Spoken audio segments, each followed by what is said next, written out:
नमस्कार, SBT news में आपका स्वागत है। पेश है राजस्थान जोधपुर बीकानेर जिले की बड़ी खबरें। राजस्थान के मुख्यमंत्री अशोक गहलोत ने कोरोना वायरस संक्रमण के कारण अनाथ होने वाले बच्चों के लिए प्रधानमंत्री नरेंद्र मोदी द्वारा घोषित पैकेज को आधा अधूरा बताया और कहा कि वह इस विषय को प्रधानमंत्री के समक्ष उठाएंगे।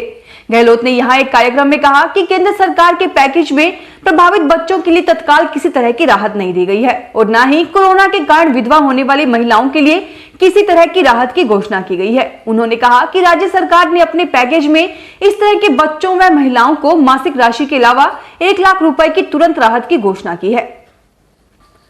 राजस्थान बहुजन समाज पार्टी ने पार्टी छोड़कर कांग्रेस में आने वाले 6 विधायकों को गद्दार कहा है। बीएसपी के प्रदेश अध्यक्ष भगवान सिंह बाबा ने कहा कि जिन 6 विधायकों ने बीएसपी के साथ गद्दारी की है वे कांग्रेस के वफादार कैसे हो सकते हैं। उन्होंने कहा कि ये देखकर हैरानी हुई कि बीएसपी के साथ विश्वासघात करने वाले 6 विधायक अब पायलट गुट के विधायकों को गद्दार कह रहे हैं।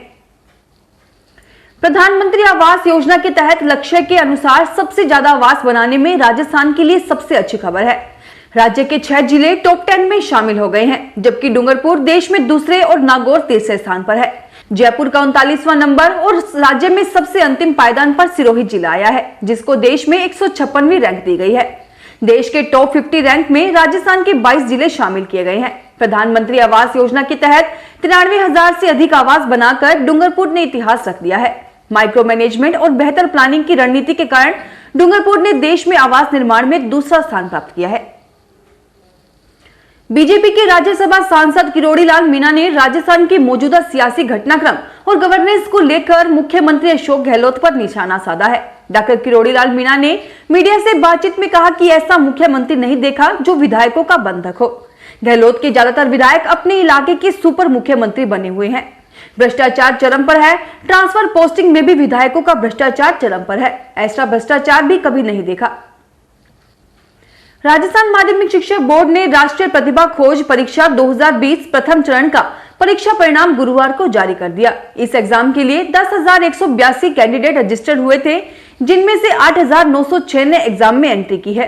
बोर्ड के सचिव अरविंद कुमार सेंगवा ने बताया कि इस परीक्षा में 508 विद्यार्थी द्वितीय चरण की परीक्षा के लिए पात्र घोषित किए गए हैं। आखिर 2 साल बाद शिक्षा विभाग को जिला शिक्षा अधिकारी स्तर के शिक्षा अधिकारी मिल ही गए। बुधवार को अजमेर में हुई विभागीय पदोन्नति समिति की बैठक में 332 प्रधानाचार्यों को जिला शिक्षा अधिकारी व समकक्ष पदों पर पदोन्नत करने की अनुशंसा पदोन्नति समिति ने कर दी। इससे जिला शिक्षा अधिकारियों के पद जल्दी भरे जा सकेंगे।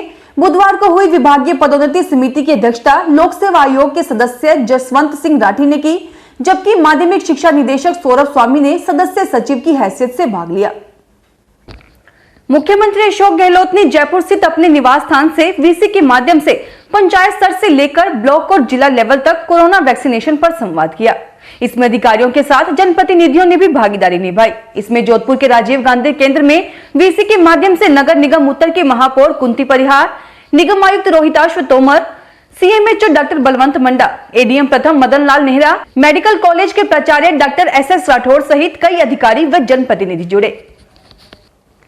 बीकानेर में राजस्थान युवा कांग्रेस आज शुक्रवार को राहुल गांधी के जन्म दिवस पर 2 दिवसीय राशन वितरण कार्यक्रम अभियान का आगाज करेंगी। इस दौरान 5,000 परिवारों को सूखा राशन वितरण किया जाएगा। कार्यक्रम के आगाज में युवा कांग्रेस की राष्ट्रीय सचिव व राजस्थान प्रभारी डॉक्टर पलक वर्मा भी शामिल होंगी। मुख्यमंत्री अशोक गहलोत के गृह जिले जोधपुर में 60 वर्ष से अधिक आयु वर्ग में अब तक करीब 83% लोगों को वैक्सीन लगाई जा चुकी है। वहीं 18 वर्ष से अधिक आयु वर्ग में अभी तक महज 10% ही उपलब्धि हासिल हो पाई है। इस आयु वर्ग में अभी तक 14,50,000 लोग वैक्सीन लगाने के इंतजार में हैं। बीकानेर में कोरोना के नए मरीजों की संख्या अब 10 के भीतर ही सिमट रही है। गुरुवार को रिपोर्ट में जहां 5 नए रोगी रिपोर्ट हुए, वहीं दूसरी रिपोर्ट में 3 नए मरीज मिले हैं। ये मरीज कुल 2090 सैंपल्स में से सामने आए हैं। आज कुल 8 मरीज रिपोर्ट हुए हैं। जोधपुर जिले के ओसियां कस्बे में गुरुवार को एक रोडवेज बस दुर्घटनाग्रस्त हो गई। यात्रियों से भरी यह बस फलौदी से ओसियां होते हुए जोधपुर आ रही थी। तब ओसियां के अंबेडकर चौराहे पर ओवरटेक के प्रयास में बस का संतुलन बिगड़ गया और पहले पिकअप गाड़ी और फिर ट्रक से टकरा गई। हादसे में करीब 1 दर्जन यात्री घायल हो गए। सूचना मिलने पर पुलिस मौके पर पहुंची और घायलों का इलाज करवाया। बीकानेर में शहर नथानिया गोचर भूमि की 4 दीवारी के लिए गुरुवार को पूर्व मंत्री देवी सिंह भाटी व गौ सेवकों की मौजूदगी में 4 दीवारी के निर्माण के लिए नींव रखी दी गई। गोचर की सुरक्षा के लिए 3 किलोमीटर लंबी दीवार बनने जा रही है। इसके लिए भाटी सहित गौ सेवी आर्थिक सहयोग दे रहे हैं। दीवार बनने के साथ ही गोचर में पौधे और सेमन घास उगाई जाएगी ताकि पशुओं के लिए चारागाह विकसित हो सके। जोधपुर शहर के भीतरी क्षेत्र त्रिपोलिया में पेयजल पाइपलाइन क्षतिग्रस्त होने से सड़क में बड़ा गड्ढा हो गया। इससे यहां आवागमन बाधित हो गया। कई घंटों तक यहां आवागमन बाधित रहा। गड्ढा होने से यहां से निकल रही सीवरेज लाइन को भी नुकसान पहुंचा है।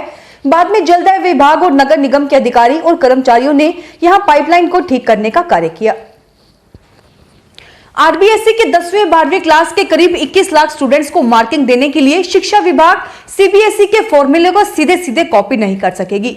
शिक्षा विभाग सीबीएसई की जिस कमेटी की सिफारिश का इंतजार कर रहा था, उसमें राजस्थान बोर्ड के स्टूडेंट्स की मार्किंग संभव ही नहीं है। दरअसल सीबीएसई ने जिस आधार पर नंबर देने का निर्णय किया है, उतने एग्जाम भी राजस्थान शिक्षा विभाग ने नहीं लिए। ऐसे में पिछली मार्किंग को आधार बनाने में मुश्किल होगी।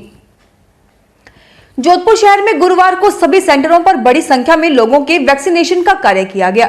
वैक्सीन लगवाने के लिए हर सेंटर पर लाभार्थियों की भीड़ देखी गई। गुरुवार को 18 से 44 आयु वालों को 20 केंद्रों पर वैक्सीन लगाई गई। इसके साथ ही ओल्ड कैंपस में भी वैक्सीन शिविर का आयोजन किया गया। इस शिविर में कई युवाओं ने उत्साह से वैक्सीन करवाया। फिलहाल इस बुलेटिन में इतना ही। फिर हाजिर होंगे और बड़ी खबरों के साथ। एसबीटी न्यूज के वीडियो देखने के लिए हमारे चैनल को सब्सक्राइब करें और नोटिफिकेशन पाने के लिए बेल आइकन को प्रेस करें।